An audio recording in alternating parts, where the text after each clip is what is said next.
আসসালামু আলাইকুম। ভালো আছো নাকি? ও আজকে আমাদের ক্লাস হচ্ছে খালি ঘর পূরণ করা। কি করা? খালি ঘর পূরণ করা। তোমাদের বইয়ে এই ধরনের অঙ্ক আছে না? আছে। এই ধরনের অঙ্ক খুব সহজে কিভাবে শেখা যায়, ঠিক আছে? খুব সহজে কিভাবে শেখা যায় আজকে তোমাদের সেই টেকনিকটা আমি তোমাদেরকে শেয়ার করব, ঠিক আছে? তো এই ধরনের অঙ্ক করার সময় একটা জিনিস মনে রাখা লাগবে, সেটা হলো এই কথা, শুধুমাত্র দুটো কথা মনে রাখবেন। কয়টা? দুইটা। এটা হলো লেখি ভালো, আগে যোগ, আগে যোগ, যোগ, আগে কি? যোগ, যোগ, আগে যোগ, পরে বিয়োগ, পরে বিয়োগ, পরে বিয়োগ। তাহলে এই কথাটা মুখস্থ করে ফেলাম। আগে যোগ পরে বিয়োগ, আগে যোগ পরে বিয়োগ, আগে যোগ পরে বিয়োগ। তাহলে খালি ঘর পূরণ করার সময় তোমাদের দুইটা জিনিস মনে রাখা লাগবে। কি সেটা? সেটা একটা হলো কি? আগে যোগ পরে বিয়োগ, পরে বিয়োগ, আগে যোগ পরে বিয়োগ। সেটা কিসের কিসের কিসের জন্য?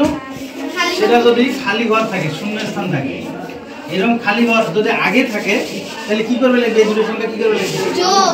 তো এখানে শূন্য স্থানটা বা খালি ঘর বা ফাঁকা ঘর যেটা আমরা বলি, সেটা কোন জায়গায় আছে? আগে আছে না পরে আছে? আগে। তাহলে আগে কি হয়? যোগ। তার মানে পরের দুটো সংখ্যা কি করা লাগবে? যোগ। হ্যাঁ, যোগ, যোগ করা লাগবে। আগে আগে কি আছে? এখানে কি আছে? খালি ঘর আছে। তাহলে এই দুটো সংখ্যা আমাদের কি করা লাগবে? যোগ, যোগ। তাহলে আগে যোগ, আগে যদি শূন্য স্থান থেকে পরের দুটো কি? যোগ, যোগ করে আমরা কোন জায়গায় বসাবো?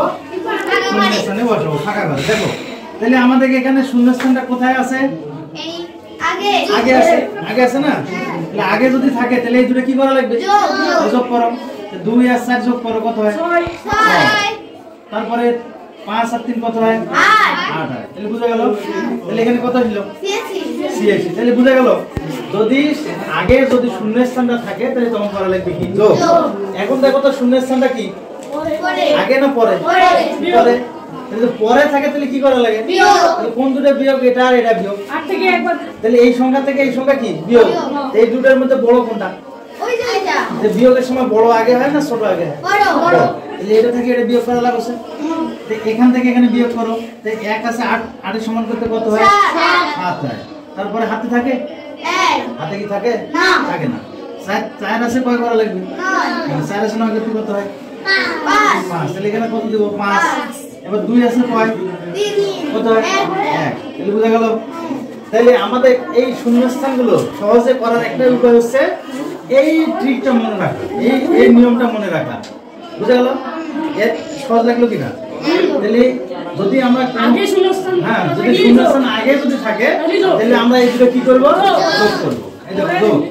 আর শূন্যস্থান যদি আমাদের পরে থাকে তাহলে আমরা এই দুটো কি করব? বিয়োগ করব। তাহলে এখান থেকে এটা আমাদের কি করা লাগলো? বিয়োগ।